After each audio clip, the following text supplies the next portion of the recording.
अंशुल जी, ये black marketing का शब्द आप अपनी जिंदगी में पहली बार तो नहीं सुन रहे होंगे सर। जब भी कभी इस तरीके की परिस्थितियां बनती हैं और ये सौदेबाज हमेशा एक्टिव हो जाते हैं, क्या वजह है सर? कैसे बल मिलता है? क्यों ये पकड़ में नहीं आते? एक दो की गिरफ्तारी हो जाती है, बागी तो सौदा करके निकल जाते हैं। विपनेश जी, इस खुलासे के लिए बहुत बहुत बधाई आपको। ये एको आ रहा है मेरे में, ये थोड़ा सा फिक्स करा दीजिए क्योंकि मैं आवाज नहीं सुन पा रहा हूँ। लेकिन आपको बधाई, और ये सचमुच शर्मनाक और निंदनीय है, इसमें कोई दो राय बिल्कुल नहीं है। इस तरह की मुनाफाखोरी, इस तरह की ब्लैक मार्केटिंग, काला बाजारी, आपदा में इस तरह से अवसर ढूंढना, मौत के साय में इस तरह की हरकत करना सचमुच निंदनीय है। क्या कह सकते हैं इसमें, लेकिन इसकी वजह होती है क्यों ऐसा हो रहा है। ये ना किल्लत समय में ऐसे जो भेड़िए, भूखे भेड़िए जो आपके शब्द है, ये आ जाते हैं बाजार में, तो ये किल्लत है। इसके जिम्मेदार कौन है? ये मुख्य सवाल है, ये मूल सवाल ये है, ये हमें पूछना चाहिए। वो इसलिए है क्योंकि ये केंद्र सरकार जिम्मेदार है, उन्होंने अपना पल्ला झाड़ चुका है, वो रियासतों को सारी जिम्मेदारी दे चुकी है, और इसलिए ऑक्सीजन की जो सप्लाई में जो कमी आ रही है, जो किल्लतें आ रही हैं, वो केंद्र सरकार इसलिए जिम्मेदार है। इसमें कोई दो राय नहीं है। और ऐसी बुरी बुरी जो खबर आ रही है गोवा से, दिल्ली से, चमनानगर से, तिरुपति से या फिर कहीं और से, वो इसकी जिम्मेदार, इन लोगों की मौत की जिम्मेदार ये केंद्र सरकार है। कुछ दिन पहले मन की बात में प्रधानमंत्री ने कहा था, और मन की बात भी क्या है, मन की बात तो एक बयानबाजी का एक अवसर हो जाता है, खोखली हमदर्दी का एक अवसर हो जाता है। वहां पर कहा था प्रधानमंत्री ने कुछ करीब 20 दिन पहले कि 551 ऑक्सीजन प्लांट बनाए जाएंगे। मैं पूछना चाहता हूं ये ऑक्सीजन प्लांट है कहां? पहले क्यों नहीं तैयारी की गई? जब प्यास लगती है तब कुआं खोदा जाता है क्या? मैं पूछना चाहता हूं, और सीधा ये यहाँ पर माननीय प्रवक्ता बीजेपी के बैठे हुए हैं, सीधा सवाल है उसके साथ। पिछले साल प्रधानमंत्री जी ने ऐलान किया था कि 162 ऑक्सीजन प्लांट वो बनाएंगे, 162 ऑक्सीजन प्लांट। अब ये आलम है कि 162 ऑक्सीजन प्लांट नहीं है, 32 इलाकों में सिर्फ 11 ऑक्सीजन प्लांट हैं, उसमें 5 ऑपरेशनल है, सिर्फ 5। तो मतलब सरकार की किसी योजना का मुकम्मल होने का स्ट्राइक रेट सिर्फ 2.5% है। अगर 2.5% है और ऐसी आपदा का वक्त है, संक्रमण का वक्त है, तो क्या उम्मीद रख सकते हैं सरकार से? ये मुझे बताइए।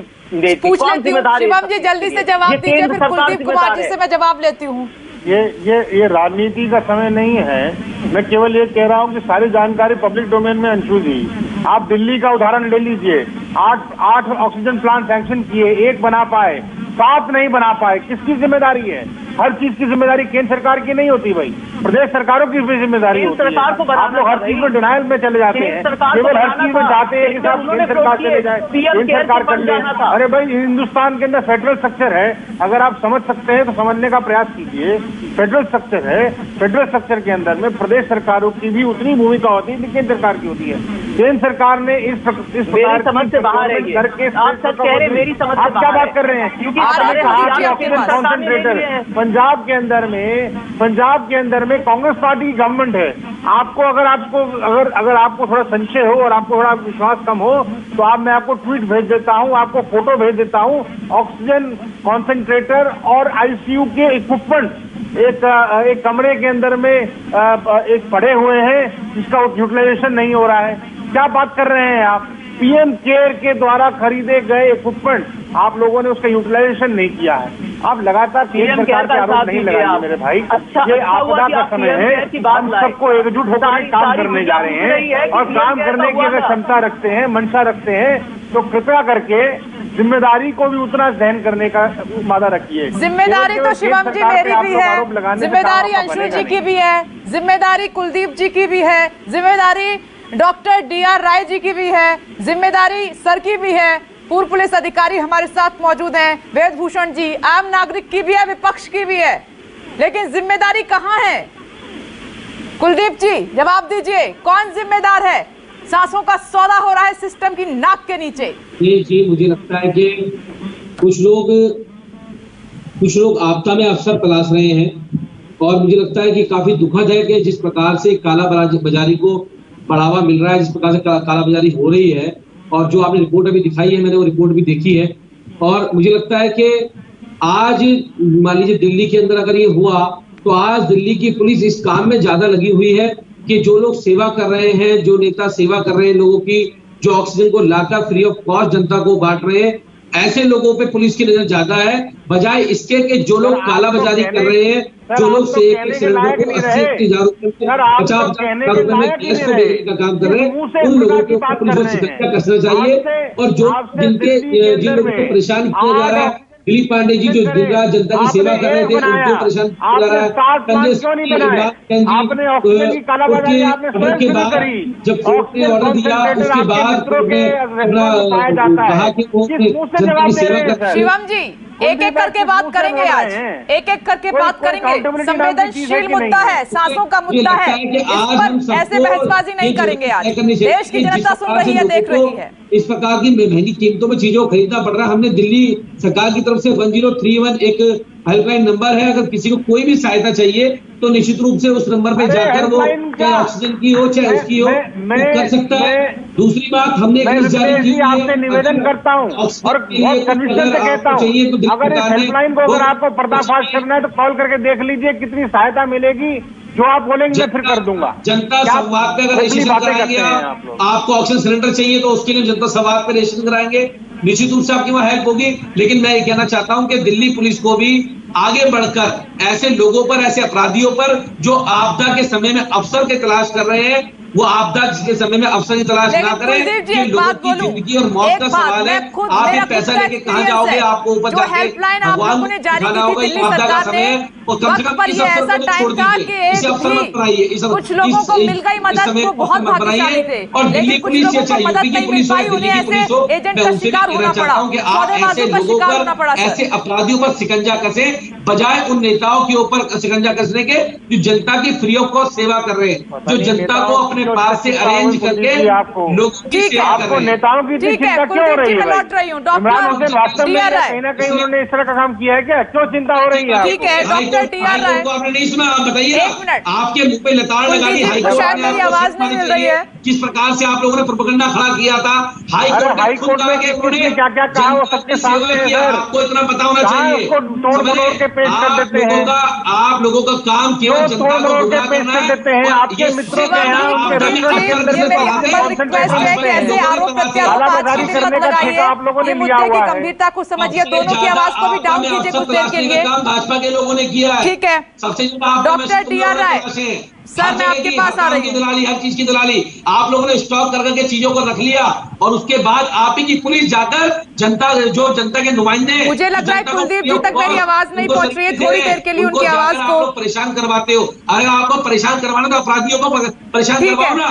आपके महाराष्ट्र के अंदर जो पूर्व मुख्यमंत्री फडणवीस साहब, वो रेमडेसिविर इंजेक्शन के लिए जो कालाबाजारी कर रहे हैं, कुलदीप जी की आवाज को थोड़ी देर के लिए डाउन किया जाए, उन तक मेरी आवाज नहीं पहुंच पा रही है। मैं जवाब लेना चाहती हूँ डॉक्टर टी.आर. राय आपसे। सर आपके पास आ रही हूँ। सर, जब कोई नेता ये कहता है, हमसे सवाल पूछता है, और अगर कल आपसे ये कहे कि ठीक है आप जो सौदेबाज हैं, सौदागर हैं, उनका सबूत लाके दीजिए, डिटेल लाके दीजिए, पुलिस एक्शन लेगी, कैसा लगता है सर? बड़ी विडंबना है। जो चीजें हम एज ए डॉक्टर होके बार बार कहते रहे कि जो लोग काला बाजारी कर रहे हैं उनको सख्त से सख्त सजा दीजिए। 2020 के अंदर पेंडेमिक एक्ट हम लेकर आए और पेंडेमिक एक्ट का मतलब हो जाता है मेडिकल इमरजेंसी देश में लग चुकी है, और इस इमरजेंसी के अंदर जो व्यक्ति भी इस प्रकार की जमाखोरी, कालाबाजारी या इस प्रकार का एक्सटॉर्टिंग ऑफ द मनी करता है, उठा के उसको जेल में डाल दीजिए। 5 साल तक उसकी जमानत मत होने दीजिए, अगर आपने इस देश को बचाना है तो। लेकिन मुझे तो अफसोस के साथ कहना पड़ता है कि हमारे पैनलिस्ट आते हैं टीवी के ऊपर, सिवाय एक दूसरे को दोष देने के अलावा कोई काम की बात नहीं करते। अरे मैं एक ही बात पूछता हूं, बार बार आप कहते हैं कि आपदा में अवसर, अगर आपदा में अवसर की बात कर रहे हो तो भाई आज कांग्रेस पार्टी 1-2 कैंप लगा देती, बीजेपी 1-2 कैंप लगा देती, आप 1-2 कैंप लगा देती कि दवाइयां मेरे से लीजिए, ऑक्सीजन मेरे से लीजिए। आप जनता की सेवा के लिए हैं, जनता की सेवा कीजिए। आपदा में अवसर ये ढूंढिए, आपदा में अवसर लूट खसोट का मत ढूंढो। हमारी जनता हमारे सामने अगर दम तोड़ देगी तो कितने दुख की बात होगी। डॉक्टर होने के नाते हमें बड़ा दुख होता है जब कोई व्यक्ति ऑक्सीजन की कमी की वजह से सांस उसकी रुक जाए। बताइए हम काय के डॉक्टर थे भाई? आपने कितने बड़े जोर शोर से आपने ढिंडोरा पीट पीट के बोला हमने ये किया, हमने वो, पे कागज के ऊपर उठा के आज देखते हैं तो सब कुछ नदारत पड़ा हुआ है। मैं पॉलिटिकल आदमी नहीं हूं, मैं पॉलिटिकल लैंग्वेज नहीं बोलना चाहता, लेकिन देश के साथ गलत हो रहा है। कोई भी पार्टी सिंसियर होकर काम नहीं कर रही है। अरे मैं कहता हूं अवसर ढूंढिए आपदा में और सबकी सेवा कीजिए जनता की। अब आने वाली जनरेशन को पता लग जाएगा कौन हमारे इच्छुक और हमारी सेवा करने वाले लोग हैं और कौन लोग सूदखोर हैं। तो ये सारी चीजें आप कर सकते हैं। आप देखिए आज सुप्रीम कोर्ट को, हाई कोर्ट को अगर संज्ञान लेना पड़े और आज 10 दिन से हमारी ये ऑक्सीजन के ऊपर बहस चल रही है, अभी तक इसका समाधान नहीं निकला है। मैं किसको दोष दूं? राज्य सरकारें भी दोषी हैं, सेंट्रल गवर्नमेंट भी दोषी है। जब आज से 4 महीने पहले ये कह दिया गया था, मार्च के अंदर 3 महीने पहले कह दिया गया था कि इंडस्ट्रियल ऑक्सीजन को आप डाइवर्सिफाई करके उसको लिक्विफाई करके आप मेडिकल को दीजिए। मेडिकल को दिया तो उसको उनके पास कंटेनर नहीं, उनको वो क्यों नहीं दिए? लॉजिस्टिक का इंतजाम करना सरकारों का काम है। एक डॉक्टर का काम नहीं है कि सुबह 6 बजे उठ के अपने 6-7 सिलेंडर अपने गाड़ी में डाले और जाके लाइन में लग के सिलेंडर लेकर आए और तो उसके बाद मरीजों की सेवा करे। देखिए इस वक्त देश बड़ी त्रासदी की कंडीशन के अंदर है और मैं नहीं चाहता कि हम लोग इसके ऊपर डिस्कस करें। हम ये कहें ये गलती हुई है, हमको ठीक करना है, ये गलती है हमको ये ठीक करना है। हम कैसे करें ये बताइए, दोष मत लगाइए। Exactly sir, you are absolutely right. ये लगातार हम कह रहे हैं कि अभी इस वक्त मिलके काम करने की आवश्यकता है और मिलके काम नहीं हो रहा है। इसीलिए आप देखिए कि सांसों के ये सौदागर एक्टिव हो गए हैं। वेदभूषण सर ऐसा हो सकता है, मुमकिन है कि ये कुछ लोग पुलिस से ज्यादा ताकतवर हो जाएं, इनकी पकड़ में ना आए? देखिए विपलेश कोई ताकतवर नहीं है। डॉक्टर राय साहब ने बिल्कुल ठीक कहा है। जो इस तरह के अपराधी कोविड माल प्रैक्टिस के अंदर इन्वॉल्व है, उनके ऊपर NSA लगाया जाए, सेक्शंस को नॉन बेलेबल बनाया जाए, उनकी बेल ना हो पाए। खान चाचा केस में आज हाई कोर्ट ने मिस्टर काल्ला जो एब्सकॉन्ड हो रखे हैं उनकी बेल को डिसमिस कर दिया है। दिल्ली पुलिस ने 124 FIR अब तक दर्ज की हैं। आप 1-2 का नाम ले रहे थे, मैं आपको लिस्ट दूंगा। 110 क्रिमिनल जेल के अंदर भेजे गए, जिसमें 61 केसेस चीटिंग में दर्ज हुए हैं और 68 केसेस होर्डिंग ब्लैक मार्केटिंग के अंदर दर्ज हुए हैं। चाहे मेडिकल से रिलेटेड दवाइयों का केस हो, चाहे ऑक्सीजन सिलेंडर का हो, रेगुलेटर्स का केस हो, इस तरह के जो क्रिमिनल्स है उनके अकाउंट्स को फ्रीज किया गया है। 150 से ऊपर उनके अकाउंट फ्रीज किए गए हैं। तमाम CCTV टेक्निकल सर्विलेंस से उनके ऊपर निगाह रखी जा रही है। दिल्ली पुलिस आइसोलेशन में काम नहीं करती, इसमें पब्लिक का कोऑपरेशन, जैसे डॉक्टर राय साहब ने कहा, बहुत ज्यादा जरूरी है। पुलिस के पास इंफॉर्मेशन आएगी, पुलिस एक्शन लेगी।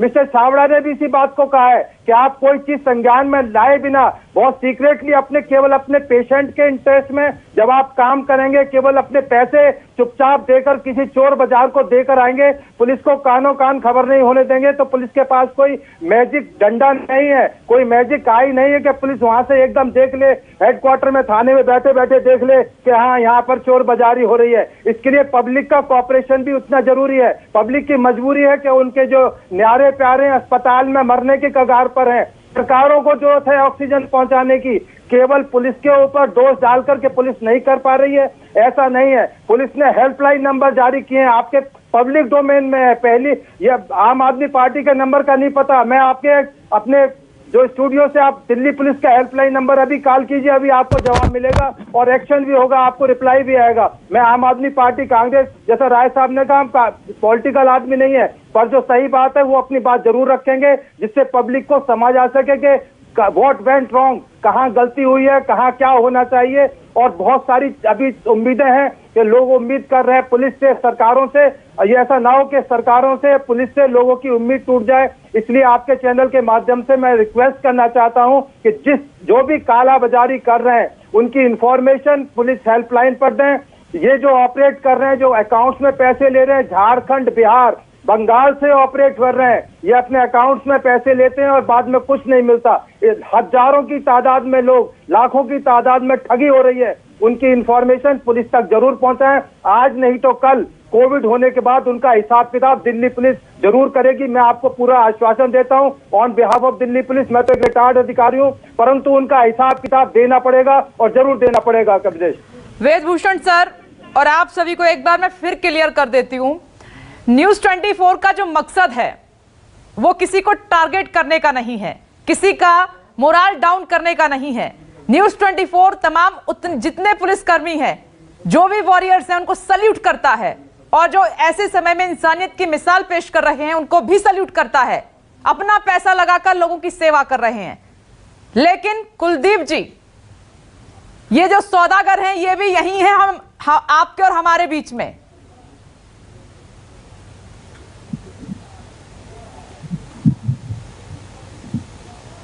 देखिए विघ्नेश जी, निश्चित रूप से जैसे अभी डॉक्टर साहब ने कहा, मैंने उन्हें पूरा सुना, वेदभूषण जी ने कहा, मैंने सुना, ऐसे लोगों पर एनएसए में पैंडेमिक एक्ट के दौरान जिस इतनी बड़ी आपदा में जो लोग इस तरह के काम कर रहे हैं, वाकई में ऐसे लोगों को जेल की सलाखों के पीछे होना चाहिए, और ऐसे लोगों के ऊपर जो भी सख्त से सख्त कार्रवाई हो सकती है, एनएसए लगाया जाए, कुछ भी किया जाए, ऐसे लोगों को जेल के पीछे डालना चाहिए जो इस समय, इस आपदा के समय में आज भी पैसे कमाने की सोच रहे हैं। ऐसे लोगों को निश्चित रूप से उनकी जगह सलाखों के पीछे है, और उनको ये शर्म आनी चाहिए कि आज जब लोग आगे बढ़कर एक दूसरे की मदद करके, उनको सहारा देकर, उनको आगे बढ़ाने का काम कर रहे हैं, उस आपदा से निकालने का काम कर रहे हैं, चाहे सरकारें हो, चाहे पुलिस हो, सब लोग मिलजुल कर एक दूसरे के लिए काम कर रहे हैं। डॉक्टर्स हो, नर्सेस हो, हमारे दिन रात आगे फ्रंट लाइन पे खड़े होके जो जनता की सेवा कर रहे हैं, लोगों की मदद कर रहे हैं। मुझे निश्चित रूप से लगता है कि ऐसे लोगों को शर्म आनी चाहिए, और ऐसे लोगों की इसको सख्त से सख्त सजा देके, डीडीए जो हमारा पैंडेमिक एक्ट है उसके तहत कई सारे प्रावधान है,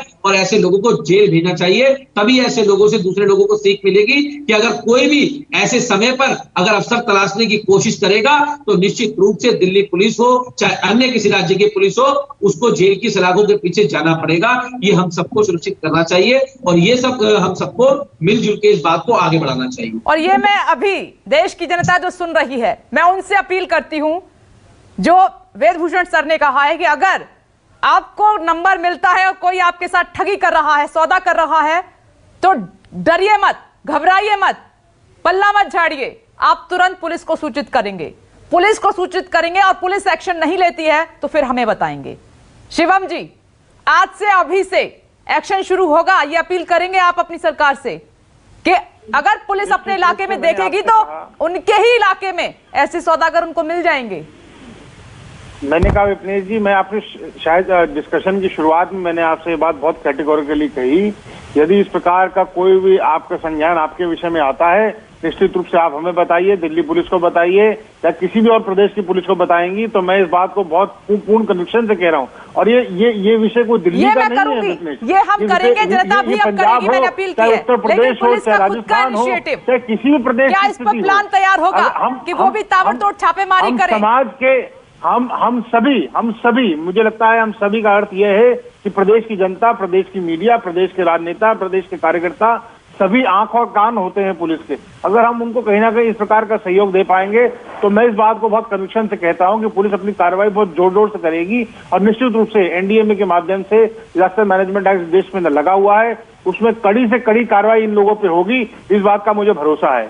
और आप सरकार के रूप से मैं ये बात आपको बहुत जिम्मेदारी से कह सकता हूं कि यदि सरकार के पास में ऐसे कोई भी मामले आते हैं, सरकार 1% भी कोई देरी नहीं करती, उस पर कार्रवाई करती है। ये प्रत्यक्ष को प्रमाण की आवश्यकता नहीं, मुझे लगता है कि शायद आपके चैनल पर भी कई बार ऐसी खबरें चली होंगी कि सरकार ने कार्रवाई की है, चलाई है, हमने हम लोग बहुत सराहना की है, हमने तारीफ की है, हमने मैंने कहा कि हम बहुत जिम्मेदारी से इस पर काम करते हैं, आपको निश्चिंत रहना चाहिए। इस पर अंशुल जी कुछ कहना चाह रहे हैं, अंशुल जी बोलिए प्लीज। नहीं बिल्कुल, मैं डॉक्टर साहब ने भी कहा, मैं उनकी बात से बिल्कुल सहमत हूं कि हमें एकजुट कर इस युद्ध से, इस महामारी से लड़ना चाहिए। लेकिन जब सरकार एकता की बात करती है तो बड़ा अजीब सा लगता है। देखिए, कुछ दिन पहले हमारे पूर्व प्रधानमंत्री मनमोहन सिंह जी ने एक सुझाव लिखा था हर्षवर्धन जी को, उन्होंने बिल्कुल वहां पर कूड़ेदान में फेंक दिया, उसको मजाक उड़ाया। अब कल भी यहाँ पर जितने भी विपक्ष दल थे कुछ सुझाव भेजे कि यूनिवर्सल वैक्सीनेशन होना चाहिए, अंशुल भाई जो सुझाव भेजे हैं उसमें 90% सुझावों पर काम हो रहा है। कौन से सुझाव भेज रहे हैं सर? कुंभकर्ण की नींद सो करके आप जागते हैं और सुझाव भेजने की बात करते हैं। आपका काउंटर लेटर था वो, नड्डा जी ने सोनिया गांधी को चिट्ठी लिखी, नड्डा जी ने सोनिया जी को चिट्ठी लिखी, उसका काउंटर रिएक्शन था। सोनिया जी ने कहा सर मैं काय वो करूँ, सब लोग मिल जाते हैं। आपने 5-7 लोगों को इकट्ठा करके और चिट्ठी लिख दी। लंबी हो बेकार गई की है, बात करते हैं आपकी अयोग्यता इतनी जिम्मेदार गंभीर हो बनिए गई है, साहब। आप इतने ट्विटर और फेसबुक से बाहर निकलिए, जमीन पर गैर जिम्मेदार हैं, आप कुछ कर नहीं सकते और सारा पल्ला झाड़ के हमारी जिम्मेदारी मत तय कीजिए, आप अपनी जिम्मेदारी तय कीजिए। लेकिन क्या ऐसी जिम्मेदारी तय होगी आपस में ऐसे बहस करके? शिवम जी, अंशुल जी, आपने सुझाव दिए तो क्या ऐसी जिम्मेदारी हम तय करेंगे ऐसे बैठ के? हो रहा है। एक मिनट, एक एक करके बात करते हैं, ऐसे बहस नहीं करते हैं। ये मुद्दे को समझिए जरा, लोगों की जान जा इस रही है, मामले लोग को तड़प समझने रहे की हैं, कोशिश और आप कीजिएगा। किसी जिम्मेदारी की बात सांसों का करते हैं, सवाल है। एकता की बात करते हैं, इनको शर्म आनी चाहिए। ठीक है, आप विपनेश जी, जी बोलिए, कुलदीप जी बोलिए। हाँ, मेरा कहना ये है, शिवम जी ने जैसे अभी कहा कि सरकार जिम्मेदारी से काम कर रही है, मैं कहता हूं कि सरकार को जिम्मेदारी से काम करना चाहिए, बिना राजनीति भेदभाव के, बिना राजनीति द्वेष के अपराधियों पर शिकंजा कसना चाहिए, ना कि पॉलिटिकली बेनिफिट लेने के लिए, लोगों को पॉलिटिकली परेशान करने के लिए सरकार को काम नहीं करना चाहिए। सरकार को काम करना चाहिए अपराधियों के ऊपर शिकंजा कसने के लिए। जो डिफेंड कर रहे हैं कि इनको अपराधियों को दीजिए ना। नहीं, साथ में बोलेंगे तो कैसे समझ में आएगा? साथ में बोलेंगे तो कुछ समझ नहीं आएगा। एक एक करके बात कीजिए। जैसे बिहार में पप्पू यादव जी को जनता की जो सेवा कर रहे थे, अरे कहाँ चले गए कुलदीप कुमार जी? कुलदीप कुमार जी, बात कीजिए ना दिल्ली में, कल्याणपुरी की बात कीजिए, मजनू का टीला की बात कीजिए, कोड़ा की बात कीजिए, दिल्ली में इलाकों में सौदेबाजों ने सांसें छीनी है, इनकी बात कीजिए ना। इतनी दूर मत जाइए कुलदीप जी प्लीज। आज हम न्यूज़ 24 वाले आपकी पोल खोल रहे हैं, आपकी रिपोर्ट दिखा रहे हैं, तब आप बता रहे हो कि सरकार जिम्मेदारी से काम करती है। अगर सरकार ने जिम्मेदारी से काम किया होता ना, तो आज देश की जनता को दिन देखने नहीं पड़ रहे होते जो दिन आज देखने पड़ रहे हैं। आज लोगों को कितनी ऑक्सीजन किल्लत के मारे पूरे देश के अंदर, उत्तर प्रदेश के अंदर, बिहार के अंदर, झारखंड के अंदर, पूरे देश के अंदर बैठ करके, उत्तर प्रदेश के अंदर, बिहार के अंदर, गुजरात के अंदर, एक देश के अंदर जिस प्रकार से आप लोगों ने ऑक्सीजन की किल्लत से लेके, वेंटिलेटर की किल्लत से लेके, हॉस्पिटल की किल्लत से लेके, जिस प्रकार से आप लोगों ने जिम्मेदारी निभाने का काम किया ना, ये पूरे देश ने देखने का काम किया है। एक मिनट कुलदीप जी, एक मिनट, कुलदीप जी, जिम्मेदार सरकार आपने अपनी बात कह दी है, एक बार सुन लीजिए, आप रिप्लाई कीजिएगा एक एक करके। अंशुल जी कुछ कहना चाह रहे हैं, एक मिनट रुकिए। कुलदीप जी सुन लीजिए, कहना चाह रहा हूँ, कैसे वैक्सीनेशन, कैसे लोगों को इलाज प्रोवाइड कराएं। ठीक है, अगर आप ऐसे कंटिन्यू बोलते रहेंगे तो सर फिर कैसे सुनेंगे, कैसे जवाब देंगे? नजर आ रही है। आप सवाल उठा रहे, सुन भी लीजिए, एक एक करके बात करते हैं। अंशुल जी आप बोलिए, क्या कहना है आपका? आपके माध्यम से कह रहा हूँ, शिवम छावड़ा यहाँ बैठे हुए हैं, इनकी सरकार के, केंद्र सरकार के पास, इनके पास कोई एजेंडा नहीं है वैक्सीनेशन की पॉलिसी को लेकर भी, और देश के अंदर हॉस्पिटल की स्वास्थ्य सेवाओं की पॉलिसी को लेकर भी इनके पास कोई एजेंडा नहीं है। और आज जो देश के अंदर हाहाकार मचा है ना, जो ब्लैकमेलिंग सरेंडर हुई है, जो सरेंडर बिके, वो इन लोगों के मिसमैनेजमेंट के कारण हुआ है। जो केंद्र सरकार ने मिसमैनेजमेंट किया है, स्पीड में अगर सभी पैनलिस्ट बोलने लगे तो फिर किसी को बोलने का मौका नहीं मिलेगा। एक मिनट कुलदीप जी, मेरी रिक्वेस्ट है, आपने सवाल रेज किए हैं, आंसर ले लेते हैं एक एक करके जल्दी से। आप अंशुल जी आप बोलिए पहले, उसके बाद मैं शिवम जी के पास जाऊंगी, उसके बाद डॉक्टर डीआर राय का रुख करती हूँ। बोलिए शिवम जी जल्दी से। मैं ये कह रहा हूँ कि जो वैक्सीन पॉलिसी है, जो टीकाकरण अभियान है, वो भी कमजोरियों से भरा हुआ है, और वहां पर मुनाफाखोरी होगी नहीं तो और क्या होगी? अगर एक वैक्सीन के 5 दाम है, और जब जो गरीब आदमी है, जो गरीब नौजवान है, उसको निजी अस्पताल में जाके वैक्सीन लेना पड़ रहा है क्योंकि वैक्सीन खत्म हो चुका है, तो फिर और क्या होगा? प्रॉफिटियरिंग, नहीं तो और क्या होगा? ये सरकार की वजह से है। और ये सुप्रीम कोर्ट ने भी ये भी कहा है कि ये डिफरेंशियल प्राइसिंग आर्टिकल 21 का उल्लंघन है, राइट टू लाइफ का उल्लंघन है। ये अंशुल जी एक बात कहूँ, ये जो सौदेबाज है ना, इसी का फायदा उठाते हैं, इसी का फायदा उठाते हैं कि नेता आपस में उलझ जाते हैं, एक दूसरे पर आरोप प्रत्यारोप करते हैं, उन पर एक्शन ठीक से नहीं हो पाता है। अभी होना ये चाहिए कि आप उनसे सहमत हो, एक प्लान बनाया जाए, पक्ष और विपक्ष मिलकर काम करें और सौदेबाजों को अंदर कराए। शिवम जी, आपको उसमें आपत्ति है क्या? कौन मुनाफाखोरी कर रहा है, मुझे बताइए। भाई आपने कितनी किल्लत है, आपने आप कैसी बातें कर रहे हैं? दूसरी बात, आप कह रहे सुझावों की बात कह रहे हैं, मैं ये कह रहा हूँ जो सोनिया गांधी जी और विपक्षी नेताओं ने कल प्रधानमंत्री जी को चिट्ठी लिखी है, 90% आई एम सेइंग कन्विक्शन से 90% से लगातार काम जारी है, क्रियान्वयन हो चुका है। आपने कहा फ्री में खाना दे दीजिए, राशन दे दीजिए, आप मत विश्वास कीजिए, वो आपका तय है, वो आपका प्रॉब्लम है, वो मेरी जिम्मेदारी नहीं है। आप विश्वास करें नहीं करें, वो मेरी जिम्मेदारी नहीं है सर।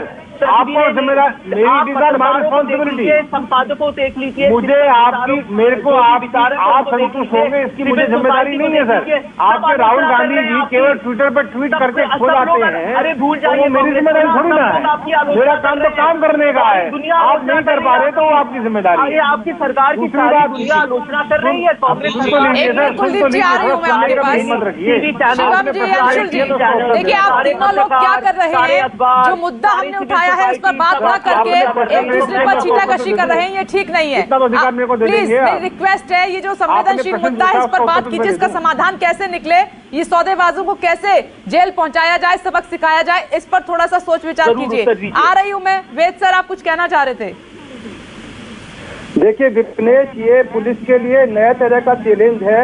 ये आम ट्रेडिशनल क्राइम नहीं है, ये व्हाइट कॉलर क्रिमिनल हैं जो सारे मामले से जुड़े हुए हैं। पैसे वाले लोग हैं जो ऑक्सीजन का भंडारण करते हैं, रेमडेसिविर जैसी दवाइयों के लिए ड्रगिस्ट हैं, केमिस्ट हैं, या इस लाइन से जुड़े हुए जो लोग हैं, इनके बारे में जानकारी मुहैया कराना पुलिस के लिए बिल्कुल नई चीज है। पूरी हिंदुस्तान की पुलिस के लिए ये बिल्कुल अलग तरह का क्राइम है। इसमें जब तक सबकी भागीदारी नहीं होगी, रिस्पेक्टिव ऑफ पॉलिटिकल पार्टीज, तब तक पब्लिक की जिम्मेदारी नहीं होगी कि पुलिस को इंटीमेशन दे, तब तक पुलिस को इनकी जड़ों तक पहुंचकर इन पर आघात करना मुश्किल होगा। मैं अपने दिल्ली पुलिस के साथियों से बात कर रहा हूं, दिल्ली पुलिस इनके ऊपर टूट पड़ी है।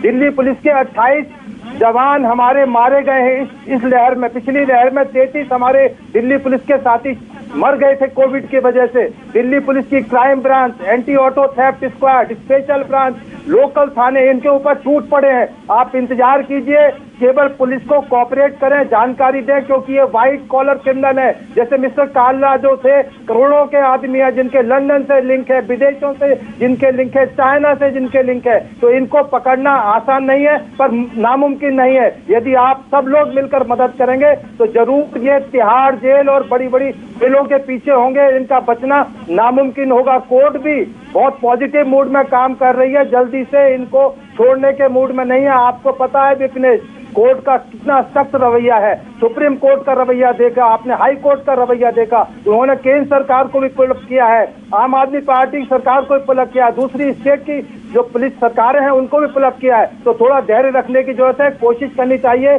कि हम सब मिलकर इस स्थिति से कैसे इससे निपटे, ये जरूरी है और वक्त जरूर हमारा साथ देगा, इससे हम निकल कर जरूर आएंगे। डॉक्टर DR राय सर, सहमत हैं आप? रुदेश जी, सहमत तो देखिए ना, मैंने पहले भी आपसे एक बात कही है, हम यहाँ पर आते हैं बहस करने के लिए, फॉल्ट फाइंडिंग के लिए नहीं आते। जो व्हाइट कॉलर्स की बात कर रहे हैं सर, ये आपने तो देखा था कि पिछले ऑपरेशन में एक बड़ा डॉक्टर ही सरगना निकला था। मैंने जो एम्बुलेंस के नाम पर सौदेबाजी हो रही थी। विपनेश जी, आपके माध्यम से मैंने टीवी के ऊपर कहा था, जिस डॉक्टर का नाम लिया गया कि वो एक रैकेट चलाता है इसका एम्बुलेंस का, मैंने कहा उसको उठा के बंद कर दीजिए, जब 5 साल तक उसकी जमानत मत होने दीजिए। मैंने आपके माध्यम से ये कहा था जिस वक्त की 35,000 रुपए दिल्ली से लेके मथुरा के लिए मांगे गए, आगरा के लिए मांगे गए, मैंने कहा कि दिल्ली सरकार के पास सारी एम्बुलेंस की लिस्ट है। एम्बुलेंस जिस प्रकार से एयरपोर्ट के ऊपर आप लोगों ने प्रीपेड सर्विस रखी है, आप प्रीपेड एम्बुलेंस क्यों नहीं चालू कर देते? हर अस्पताल के बाहर 4 एम्बुलेंस को रख दीजिए, जो नहीं जाता उसे हटा के उसको अंदर कर दीजिए और उसके एम्बुलेंस को जब्त कर लीजिए। जब तक हम ऐसी सख्ती नहीं करेंगे ये मानने वाले नहीं है। दूसरी चीज, मैंने आप लोगों के माध्यम से एक बार नहीं कितनी बार कहा है कि रेमडेसिविर इंजेक्शन काउंटर पे मत बेचिए, मत सप्लाई कीजिए, सिर्फ कोविड डेजिग्नेटेड अस्पताल को दीजिए। आधार कार्ड के ऊपर एडमिशन के नाम के ऊपर उनका ऑडिटिंग कीजिए, काला बाजारी एक दिन में खत्म हो जाएगी। उसी तरह से आपने ऑक्सीजन के बारे में कहा, हर आपको मालूम है कि किसको कितनी ऑक्सीजन की जरूरत है, कितने सिलेंडर हैं, आप उसी ढंग से उनको बात कीजिए। तो हम चाहे तो सब कुछ और ये सर एक मिसमैनेजमेंट का नतीजा भी हर बार भुगतते हैं आप, मिसमैनेजमेंट का नतीजा आम जनता भुगतती है। और एक लाइन में यस या नो में, कुलदीप जी, एक्शन पुलिस लेगी, दिल्ली सरकार मदद करेगी, आज से अभी से ही हम देखेंगे कि ताबड़तोड़ एक्शन हो उन सौदेबाजों पर।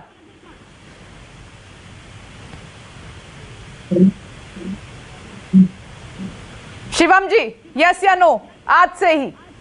बिल्कुल करेगी, पहले भी करती आई है, आज भी करेगी, आगे भी करेगी। विपक्ष सहयोग करेगा? अंशुल जी, लिस्ट बनाएंगे आप भी अगर आपके पास इनपुट है तो। बुनियादी सवाल एक्शन कराइए प्लीज। कैसे? नौबत ये आई कैसे, किल्लत की वजह से नौबत आई, और ये इस पे केंद्र सरकार बिल्कुल जिम्मेदार है और पुलिस को तो अपनी कार्रवाई करनी ही चाहिए। ठीक है, वक्त की कमी है, लेकिन आप सभी का बहुत बहुत शुक्रिया। आप देख रहे हैं ऑपरेशन हॉस्टेज में हमने एक के बाद एक बड़े खुलासे किए हैं। हम सरकार से, सिस्टम से यही उम्मीद करते हैं। हमारा मकसद किसी को टारगेट करना नहीं था, लेकिन ये 5 बड़े खुलासे किए हैं। ऐसे और भी लोग हैं जो एक्टिव हैं। प्लीज प्लीज जागिए और इन पर एक्शन लीजिए, ताकि ये सांसों की सौदेबाजी बंद हो और सरकार पर भरोसा बढ़े, आम जनता का सिस्टम पर भरोसा बढ़े। और ये तभी होगा जब आप ऐसे लोगों के खिलाफ एक्शन लेंगे। छोटा सा ब्रेक, फौरन लौट रहे हैं।